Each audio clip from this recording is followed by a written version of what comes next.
got connected with Level Ground when my pastor, Ryan Bell, introduced me to Chelsea and Samantha. When I heard about what they were doing, I really wanted to dive in and get to be part of that conversation. That kind of blending of sexuality and spirituality, faith, these kind of intersections have always been something that's been interesting to me. Honestly, for as long as I can remember, even as a kid, it's been a space that I've always been intrigued by. And so to see this conversation happening in a space of faith was really interesting.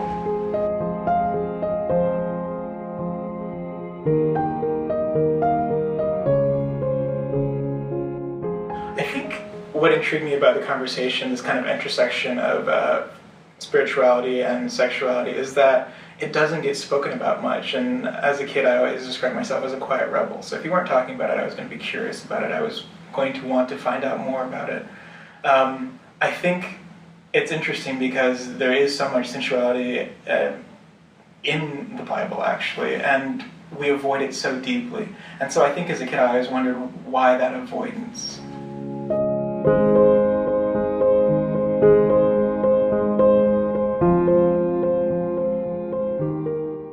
I think in these kind of conversations, having healthy, safe dialogue is absolutely essential because these are really sensitive places. I think we come from a culture where a lot of this conversation is repressed, and so for someone coming out of that space, I think we have to provide safe spaces. So I think it's essential to have a space where people can kind of gently walk into it, and I think dialogue is important in that way.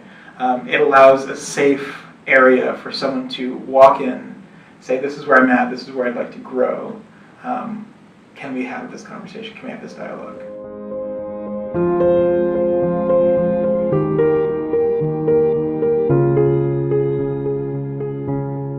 I think it's absolutely possible to have intimate relationships with people with differing views, but there has to be a degree of trust and grace there on both sides. I think I've had a lot of unhealthy versions of those relationships. I grew up as a missionary kid in Southeast Asia and was surrounded by a lot of people who were a lot more conservative than me or my family in lots of varying ways, in regards to race, in regards to spirituality, in regards to sexuality. And so I don't think I have many of those friendships left because I think there weren't the safe spaces for trust there.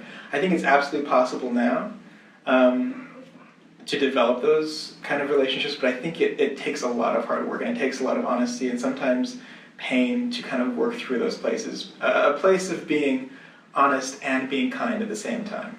I think there has to be kind of a space where you can walk together and say, you know, I understand that you're here and you're not going to move beyond this space, and that's okay. It's really interesting. I saw an interview with Supreme Court Justice Elena Kagan, and she talks about how when they're in chambers, she knows that she's not necessarily going to convince, you know, Justice Scalia of anything, so she lays out her case and that's it. She understands this, and they're best friends, and I think that's a really fascinating example of this.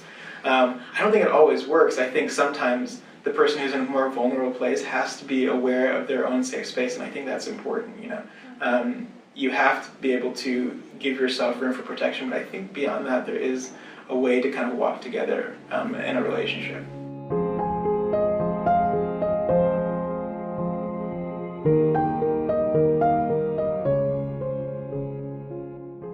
I'm excited about the fact that Level Ground is willing to make people uncomfortable. I'm an experimental filmmaker.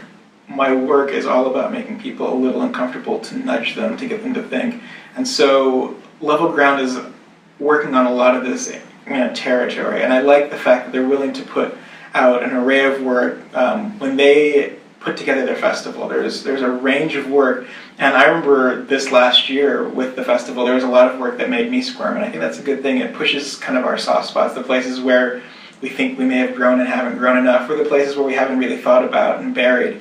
And I think to have a space like that, and a space where then it's open to dialogue and to conversation and to healthy debate, is really amazing.